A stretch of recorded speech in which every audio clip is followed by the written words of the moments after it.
Hey guys, so this is how to remove an oven door. This is a whirlpool. So what you want to do is open the door all the way. You have two latches. One is here and one is here. You have two things that you have to flip up. One is here. Let me show you that again. So force it up. You can use a screwdriver if you need to. This is what it looks like again. So just flip it up.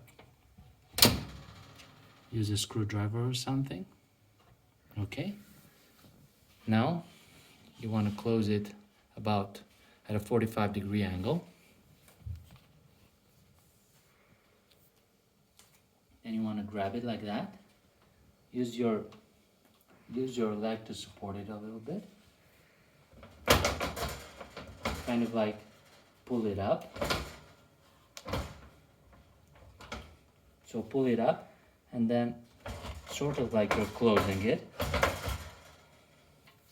And it slides right out. This is the hinge.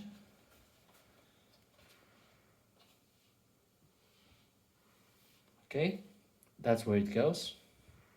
So let's put it back in again at about a 45-degree angle, maybe more than that.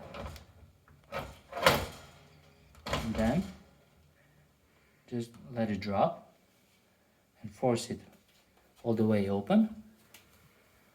Just put these little latches back on.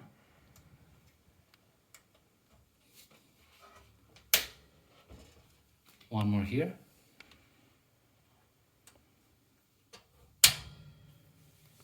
Okay, and that's it. It's pretty easy. Okay guys, hope this helped. Bye.